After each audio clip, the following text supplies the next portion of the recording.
উদ্যোক্তা বিষয়টা তো এখন পুরো পৃথিবী জুড়েই একটা অন্য লেভেলে চলে গিয়েছে এবং এটা অন্য একটা লেভেলে আছে। সরকার এখান থেকে অনেক পিছিয়ে ছিল। সেই জায়গা থেকে আমরা এই উদ্যোক্তা নীতিমালা 2025 করা হয়েছে। যুব ক্রীড়া মন্ত্রণালয়ে উদ্যোক্তা বলতে সেই সেলাই মেশিন, তারপর পাটের বস্ত্র বানানো, সেটাকেই উদ্যোক্তা হিসেবে আসলে নেওয়া হয়। উদ্যোক্তা বিষয়টা তো এখন পুরো পৃথিবী জুড়েই একটা অন্য লেভেলে চলে গিয়েছে এবং এটা অন্য একটা লেভেলে আছে। সরকার এখান থেকে অনেক পিছিয়ে ছিল। সেই জায়গা থেকে আমরা এই উদ্যোক্তা নীতিমালা 2025 করা হয়েছে, যাতে করে এই এন্টারপ্রেনারদেরকে আমরা সহযোগিতা করতে পারি, সেরকম একটা কাঠামো প্রস্তুত করার জন্য এই উদ্যোক্তা নীতিমালা করা হয়েছে।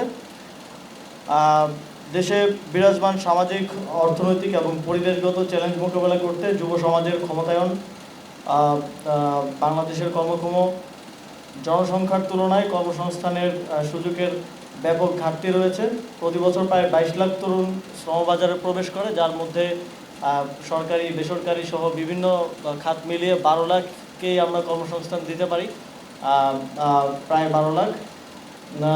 এই কারণে তরুণদের মধ্যে দক্ষতা ও সৃজনশীলতা বৃদ্ধি করে তাদের সফল উদ্যোক্তা হিসেবে তৈরি করা প্রয়োজন। আর সেজন্য তরুণদের উৎসাহিত এবং সহায়তা করার জন্য সরকার এই সংক্রান্ত নীতিতে গুরুত্ব দিয়েছে।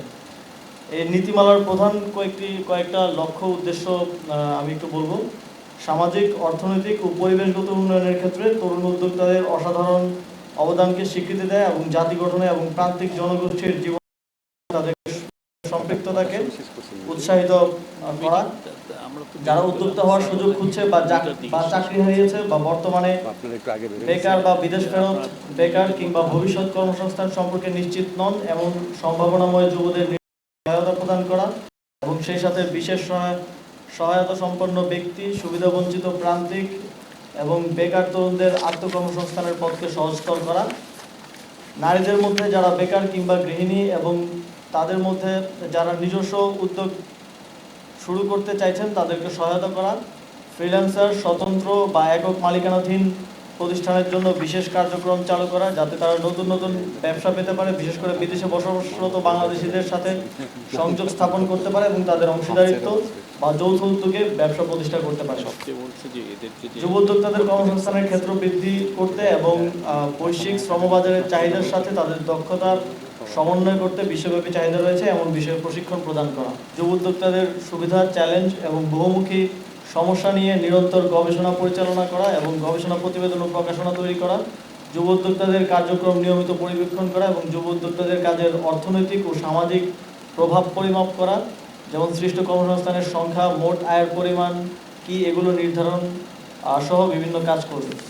যুব ক্রীড়া মন্ত্রণালয়ের দিক নির্দেশনায় যুব উন্নয়ন অধিদপ্তরের মাঠ প্রশাসনের সঙ্গে সমন্বয় করে উপজেলা ও জেলা পর্যায়ে বার্ষিক উদ্যোক্তা মেলা আয়োজন করা হবে। উদ্যোক্তাদের পুঁজি সরবরাহের জন্য এই নীতিমালার অধীনে কয়েকটি ব্যবস্থা নেওয়ার কথা বলা হয়েছে, যেমন যুব উন্নয়ন অধিদপ্তর থেকে স্বতন্ত্র সামাজিক ব্যবসা হিসেবে ঘূর্ণায়মান ঋণ তহবিল প্রতিষ্ঠা করে সহজ শর্তে এবং স্বল্প সুদে ঋণ প্রাপ্তিতে উদ্যোক্তাদের সহায়তা করা হবে। বিভিন্ন বাণিজ্যিক ব্যাংক, বিশেষায়িত আর্থিক প্রতিষ্ঠান, ট্রাস্ট ফান্ড ইত্যাদির মাধ্যমে উদ্যোক্তাদের 10 লাখ টাকা পর্যন্ত ঋণ সহায়তা দেওয়া হবে। উদ্যোক্তাদের ঋণ সহায়তার জন্য বিভিন্ন সরকারি ও বেসরকারি ব্যাংক ও আর্থিক প্রতিষ্ঠানের সাথে সমঝোতা স্মারক স্বাক্ষর করা হবে।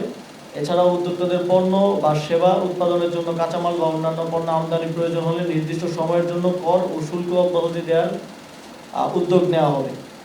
উদ্যোক্তাদের জন্য প্রশিক্ষণ এবং বুট ক্যাম্পের ব্যবস্থা করা হবে। তহবিল সংগ্রহ, বিপণন এবং ব্র্যান্ডিং, জনসংযোগ, ব্যবসায়িক আইন, অর্থ ও হিসাব রক্ষণ বিষয়ে প্রশিক্ষণ দেওয়া হবে।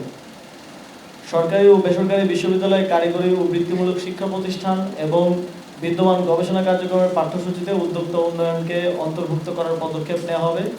প্রচলিত প্রযুক্তি এবং সোশ্যাল মিডিয়া ব্যবহার করে সারা দেশের সকল উদ্যোক্তাদের একটি একক প্ল্যাটফর্মে আনার উদ্যোগ নেওয়া হবে। উদ্যোক্তাদের উদ্বুদ্ধ করতে এবং তাদের মধ্যে প্রতিযোগিতামূলক পরিবেশ সৃষ্টির লক্ষ্যে জাতীয়, জেলা ও উপজেলা পর্যায়ে যুব উদ্যোক্তা পুরস্কার প্রবর্তন করা হবে। সফল উদ্যোক্তা এবং বিনিয়োগকারীদের প্রতি বছর জাতীয়, জেলা, উপজেলা পর্যায়ে উদ্যোক্তা সমাবেশ আয়োজনের মাধ্যমে স্বীকৃতি দেওয়া হবে।